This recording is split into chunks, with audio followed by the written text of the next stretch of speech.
In terms of your review and analysis of this case, Dr. Freeman, were you able to determine to a reasonable degree of scientific probability if Tracy's fall from the OR table was or was not the most likely cause of the injury to her L5-S1 disc?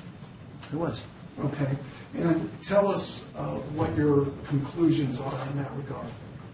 Well, very simply, it's by far the most obvious cause of her injuries and the most probable cause of her injuries. And why do you say that? Well, the way you approach something like this is you try to go back in time and say, gee, if I could have met and examined this person the day before they went in to have the surgery and talked to them about their history and even taken an x-ray or done an MRI of their back, what would I have found? And what we can reconstruct from the records is that this lady didn't have any back problems. She was 20 years old, almost 21 years old. It's not an age where you start to really see disc problems in the spine.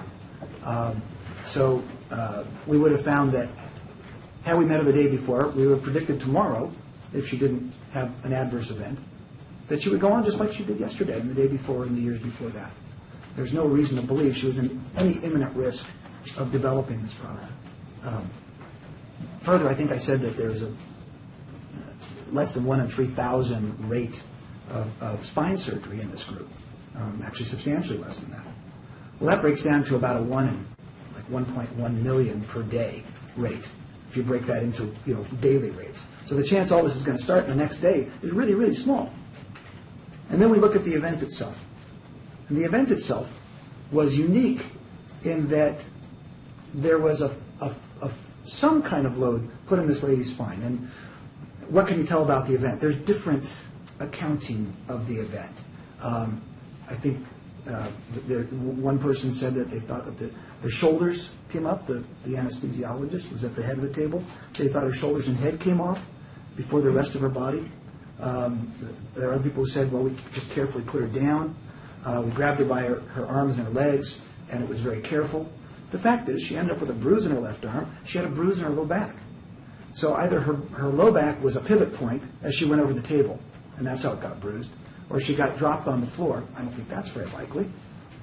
So there was certainly stress through her spine. Now, the really unique thing about this is that she was completely paralyzed while this was going on. So it's so important for you to be conscious when your body undergoes a load. When I reach out to grab this cup, for example, I have dozens of muscles in my spine tightening up and making sure I don't go like this and fall over. I'm constantly adapting for gravity and predicting what my body's going to do and constantly bracing these little muscles and big muscles in the spine to protect the entire spine. There's no capacity to do that when you're chemically paralyzed during general anesthesia, obviously. And so there is no ability to protect. You're absolutely most vulnerable. And so if the question is this a reasonable cause of injury to a spinal disc? Yeah, it has all the elements. And what are those elements? Well, the elements are that, if the spine is... Well, if as the body slides off, dead weight, part of it's going to drop. There's going to be a lever point, or a fulcrum, essentially, as the body drops off the table. Unless the body is very carefully lifted off, which we know didn't happen because we knew it was an emergency maneuver where the body slides, then if the body comes off in different stages, there's going to be potential for shear between the vertebrae, some degree of compression, and then some degree of rotation between the vertebrae, rotation like this. There may have even been rotation like this. So all of those are elements that the discs of the spine don't like. Okay. And they make them much more prone to be injured. All right, so when you're talking about that, essentially, if her body is twisted or turned or bent in some manner, is what you're telling us is that's going to transfer to the disc in her back between the two bones because she has no way to stiffen up and protect that. Is that essentially... Kind of, yeah. Okay. You clarify. Well, the pelvis is this, big ring-type heavy part of the body, right? So as the pelvis comes off, it twists. The closest thing it twists is the L5-S1 disc, because S1 is part of the pelvis. It's the tailbone, and that's all kind of unified with the pelvis. So it makes perfect sense. As a leg comes off, that's what's going to put a twist into the spine.